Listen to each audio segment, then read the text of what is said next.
In 2271, humanity discovered a jump point, a stable wormhole that cut travel time between star systems from decades to seconds. With this discovery, human civilization broke free from the Sol system, expanding their reach across the stars.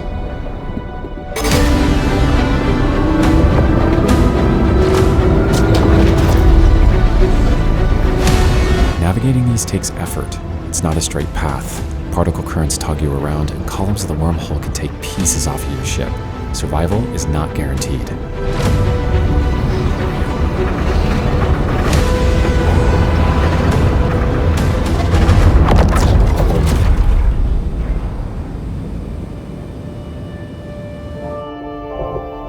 Welcome to Pyro, Star Citizen's second system. Unlike Stanton, Pyro is lawless. Outside of your hangar, you can be attacked at any time. If you're not here for a fight, you need to keep moving. Let's take a look at what the inner system has to offer.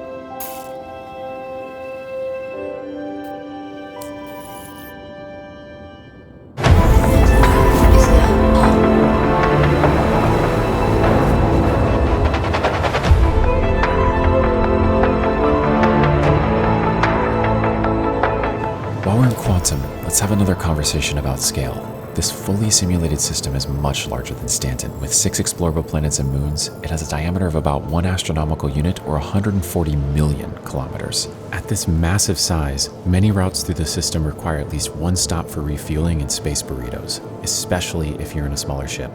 But if you're willing to risk it, it's worth exploring. Pyro is saturated with raw materials and interesting things to find.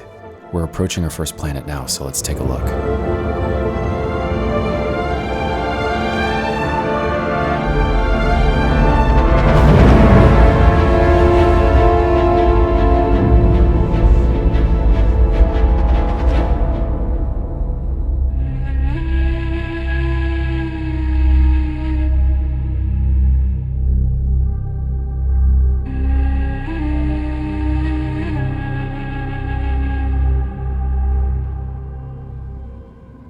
Pyro is a dying star, and inner planets like Monox suffer the brunt of it. The parched surface is covered with sandy mesas, petrified trees, and rocky cliffs. The planets in the system were strip mined by a private company and abandoned centuries ago. Antique mining heads dot the landscape, towering over rotting structures. All that's left of civilization here is decaying echo. If you're well armed and bring a ship with some SCU capacity, you will find loot, some of it legal, all of it profitable. And you'd assume that a system as stripped as this is lifeless. From the windy wastes of Pyro 2 to the blistering and stormy surface of Pyro 1. But even out here, life finds a way.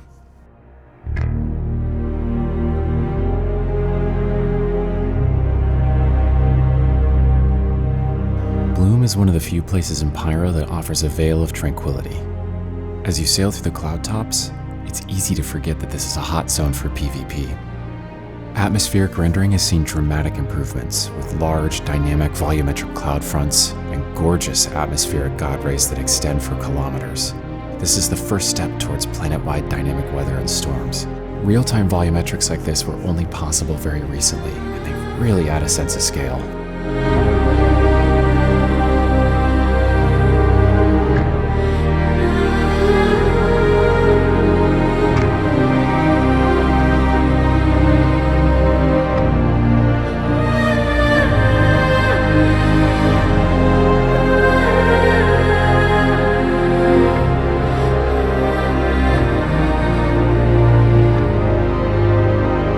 You still can't swim. Water has seen a ton of work. The surface is now powered by a GPU-driven physics simulation which creates ripples and waves in response to objects and forces interacting with the water's surface.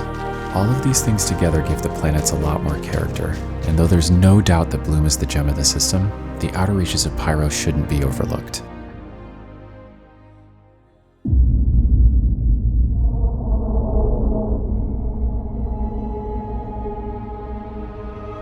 Pyro 4 was knocked out of its orbit by a cataclysmic impact.